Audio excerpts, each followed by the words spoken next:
हाँ तो दोस्तों, सेल्फ स्टडी कोचिंग में आपका स्वागत है। आज के इस वीडियो में हम कक्षा 12 भौतिक विज्ञान के स्थिर विद्युतिकी का जो पहला चैप्टर है वैद्युत आवेश तथा क्षेत्र के बारे में पढ़ेंगे। इसमें पूरे अच्छे से जानेंगे, ठीक है। तो चलो स्टार्ट करते हैं। जहाँ की चैप्टर के नाम से ही पता चल रहा है कि वैद्युत आवेश तथा क्षेत्र, मतलब इस पूरे चैप्टर में हमको वैद्युत आवेश तथा क्षेत्र के बारे में अध्ययन करना है। ये जो पूरा चैप्टर है वो वैद्युत आवेश तथा वैद्युत क्षेत्र से ही रिलेटेड है, ठीक है। तो यहाँ पर स्टार्ट हम करते हैं। तो वैद्युत इस चैप्टर का जो स्टार्टिंग होता है वैद्युत आवेश से होता है। पहले क्योंकि इसकी मूल इकाई वैद्युत आवेश है, सारी घटनाएं वैद्युत आवेश पर ही डिपेंड है, ठीक है। तो वैद्युत आवेश क्या होते हैं इसके बारे में जानते हैं। जैसा कि दोस्तों, जब हम किसी दो वस्तुओं को रगड़ते हैं तो उस वस्तु में हल्के वस्तुओं को अपनी तरफ आकर्षित करने की शक्ति आ जाती है। तो हम कहते हैं कि यार जिस वस्तु को हम रगड़ते हैं हम कहते हैं कि वो वस्तु जो है आवेशित हो गई है, जिससे कि वह उसको अपनी तरफ आकर्षित कर रहा है।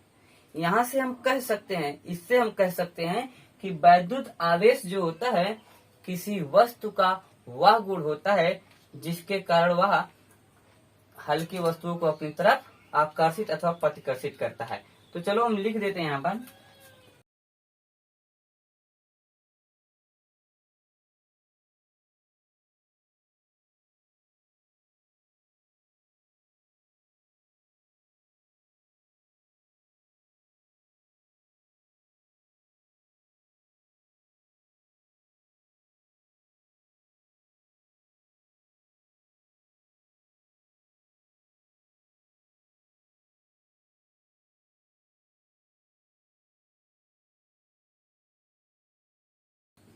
यहाँ पर मैंने लिख दिया है कि वैद्युत आवेश किसी वस्तु का वह गुण होता है जिसके कारण किसी वस्तु को अपनी तरफ आकर्षित अथवा प्रतिकर्षित करती है।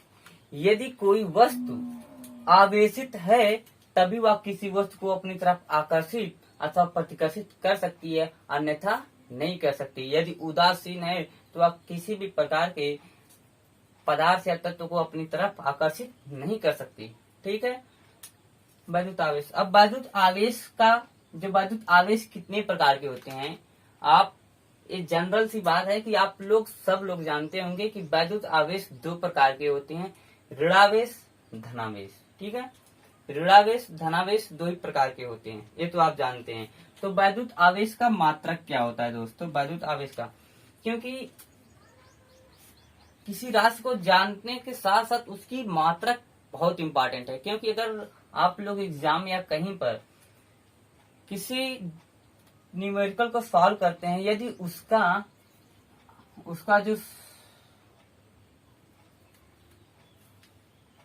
उसका जो मात्रक है यदि वो नहीं लिखेंगे आप तो उस पर नंबर काट दिया जाता है, पूरा नंबर नहीं मिलता और कभी कभी तो नंबर देते ही नहीं, क्योंकि सारा डिपेंड उसके मात्रक पर भी होता है, ठीक है। तो चलो वैद्युत आवेश का मात्रक क्या होता है। वैद्युत आवेश का मात्रक जो होता है कूलाम होता है। क्या होता है दोस्तों, वैद्युत आवेश का मात्रक कूलाम होता है, ठीक है। और इसका एक मात्रक और होता है, इसको वैद्युत धारा से हम दिखाते हैं। देखो वैद्युत धारा क्या होती है। वैद्युत धारा जो होती है, वैद्युत धारा एकांक समय में प्रवाहित आवेश को वैद्युत धारा कहते हैं, या ये भी कह सकते हैं कि आवेश प्रवाह की दर को वैद्युत धारा कहते हैं। तो वैद्युत धारा बराबर वैद्युत आवेश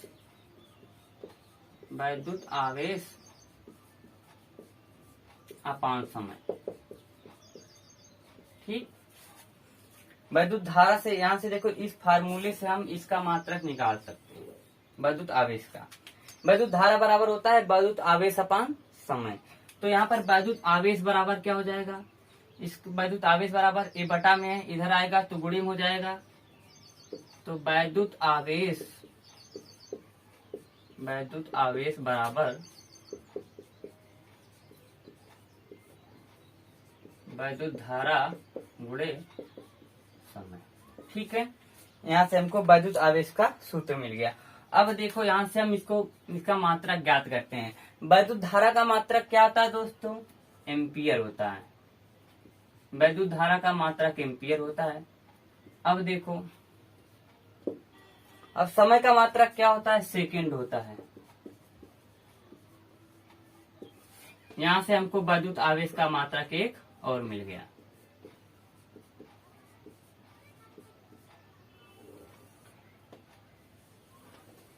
हमको दो मिल गए। देखो दोनों याद करना है आपको, दोनों लर्न करना है, क्योंकि एग्जाम में कभी कभी इसको भी पूछ देता है कि वैद्युत आवेश का मात्रक क्या होता है। उसमें ए ऑप्शन आपको तो पता ही रहेगा, लेकिन ये ना देकर ए भी दे देगा ऑप्शन में, इसको बल्कि नहीं देगा। तो आप इसको कह सकते हैं कि वैद्युत आवेश का मात्रक एम्पियर सेकेंड होता है। ठीक है, तो चलो अब आगे चलते हैं। वैद्युत आवेश का संरक्षण क्या होता है उसको बताने से पहले मैं एक बात बता दूं, अगर दोस्तों एक ही प्रकार के दो वस्तुओं को रगड़ते हैं तो वो आवेशित नहीं होता। ठीक है, आवेशित होने के लिए दो अलग अलग वस्तुओं को रगड़ना आवश्यक है। ठीक, तो चलो अब हम बात करते हैं कि वैद्युत आवेश का संरक्षण क्या होता है। इसको रफ कर देते हैं। ठीक है, रफ कर दे, स्क्रीनशॉट लेना हो तो ले लीजिए आप।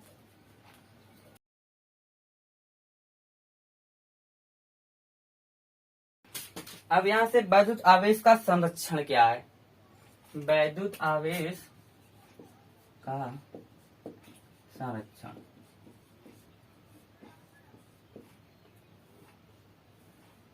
ठीक। देखो दोस्तों, जब हम किसी दो वस्तुओं को रगड़ते हैं, मान लो कि मैंने कोई एक वस्तु ए लिया है, ठीक, और कोई एक वस्तु ए लिया है। कोई वस्तु ये है, एक वस्तु ये है। ठीक, अब ये दोनों पर कोई आवेश नहीं है, ये स्वतंत्र रूप से है, इस पर कोई आवेश नहीं है, कोई चार्जेस नहीं है, ये विद्युत रूप से उदासीन है। अब मान लो इसका जो फर्स्ट आवेश है, जो पहला आवेश है, मतलब एक पहली अवस्था में, इस अवस्था में इस समय इसका आवेश शून्य है, दोनों वस्तुओं का आवेश शून्य है। अब हम जब इस दोनों वस्तुओं को रगड़ते हैं, ठीक है, तो रगड़ने पे क्या होता है दोस्तों कि जब हम रगड़ते हैं तो इसमें थोड़ा हीट जनरेट होता है। हीट जनरेट होने के कारण इसमें से इलेक्ट्रॉन बाहर निकल जाते हैं। अब बाहर निकल के तो ऐसे चलने जाएंगे, जब दो वस्तुओं को हम परस्पर रगड़ेंगे तो एक से इलेक्ट्रॉन निकलेगा और अगला दूसरा वाला इलेक्ट्रॉन को ग्रहण करेगा। ठीक है, क्योंकि इन्हीं दोनों में जो घर्षण रगड़ने का काम इन्हीं दोनों के बीच हो रहा है। तो मान लो कि जब हम दोनों वस्तु को रगड़े, इस दोनों वस्तुओं को रगड़े, तो इसमें से एक इलेक्ट्रॉन, हाँ, इलेक्ट्रॉन्स और प्रोटॉन, देखो इस पर पूरा विद्युत रूप से उदासीन है। कोई भी तत्व, कोई भी पदार्थ अगर उदासीन है तो उसमें इलेक्ट्रॉनों तथा प्रोटॉनों की संख्या बराबर होती है। ठीक है, इलेक्ट्रॉनों तथा प्रोटॉनों की संख्या बराबर होती है। मान लो कि ये कोई वस्तु है, इस पर कोई चार्ज नहीं, इस पर भी कोई चार्ज नहीं, दोनों को मैंने रगड़ा। एक इलेक्ट्रॉन पर चार्ज कितना होते हैं पहले मैं बता दूं कि एक इलेक्ट्रॉन पर -1.6 इंटू 10⁻90 गुलाम। ठीक है, और एक प्रोटॉन पर जो होता है वो +1.6 इंटू 10⁻90 गुलाम। इतना आवेश प्रोटॉन पर होता है, इतना पर इलेक्ट्रॉन पर होता है। ठीक है, जब मैंने इस वस्तुओं को रगड़ा तो मान लो कि इसमें से एक इलेक्ट्रॉन इसमें निकल चला गया, या तो ये कह सकते हैं कि इसमें से एक इलेक्ट्रॉन इस पर निकल चला आया। ठीक, अब एक इलेक्ट्रॉन, कई इलेक्ट्रॉन निकल सकते हैं, ऐसी बात नहीं, लेकिन मैं यहाँ पर समझाने के लिए एक ही इलेक्ट्रॉन का ले रहा हूँ। ठीक है, कई इलेक्ट्रॉन निकल सकते हैं, जितने इलेक्ट्रॉन निकलेंगे उतने से इसमें गुणा कर दो, समझ लो कि उतने उस पर प्लस चार्ज आ जाएंगे। ठीक है, अगर इसमें से 2 इलेक्ट्रॉन निकले तो 2 से गुणा कर दो तो इस वस्तु पर इसका 2 गुना चार्ज आ जाएगा। ठीक, तो यहाँ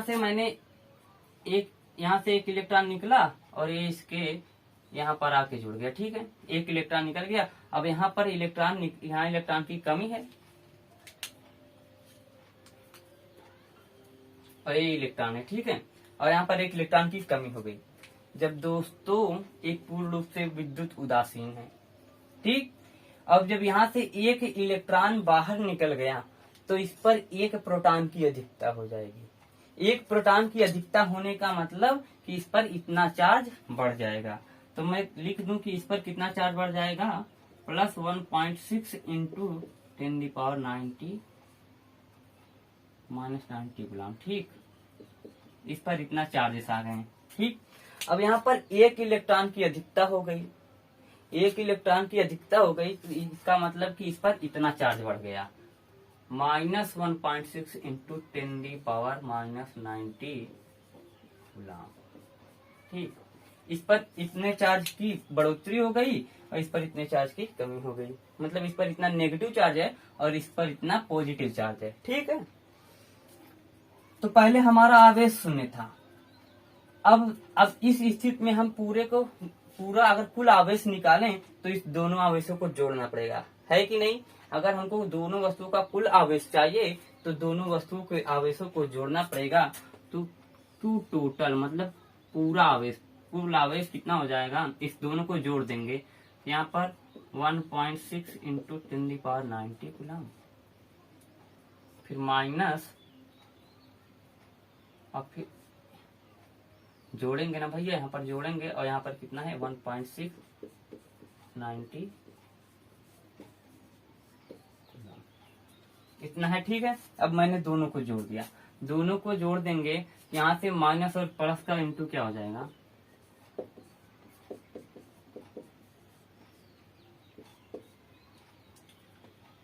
सॉरी, यहाँ पर माइनस और प्लस का गुणा होगा तो माइनस हो जाएगा 1.6, इतना हो गया हमारा। क्यू टोटल बराबर इतना। अब देखो इसमें से इतनी ही संख्या है ना, इसमें से अगर इतना घटाओगे तो कितना बचेगा, दोनों इक्वल संख्याएं हैं। जब इसमें से इतना घटाओगे तो हमारे पास क्या बचेगा, शून्य बचेगा। क्या बचेगा, क्यू टोटल बराबर हमारे पास 0 हो जाएगा दोस्तों। अब देखो यहाँ से सेंस लगाइए कि जो हमारा जब आवेशित नहीं था वस्तु तब भी हमारा उसका आवेश कितना था, 0 था। अब इस समय दोनों वस्तुएं आवेशित हो गए, दोनों का योग भी कितना हो गया, 0 हो गया। मतलब कि इसमें ना तो बढ़ी और ना ही घटी, आवेश ना ही बढ़ी ना ही घटी। ठीक है, तो यहाँ से हम कह सकते हैं कि वैद्युत आवेश हमेशा संरक्षित रहता है व नष्ट नहीं होता है। ठीक है, यहाँ तक आज हो गया, थैंक्स, बस यहीं तक। अब कल से हम बात करेंगे, कल के वीडियो में कूलाम का नियम, बहुत ही इंपॉर्टेंट टॉपिक है, उसको मिस मत करिएगा, बहुत इंपॉर्टेंट टॉपिक है, बहुत यूजेस होती हैं उसकी। हाँ दोस्तों, अगर इस चैनल को अभी तक सब्सक्राइब नहीं किए हैं तो कर लीजिए। अगर ये वीडियो आप लोगों को अच्छी लगी हो तो लाइक जरूर करिएगा, और अगर आपको कहीं कंफ्यूजन, कोई डाउट हो तो कमेंट बॉक्स में लिखकर जरूर पूछिएगा। ठीक है, तो thanks for watching, bye, Tata.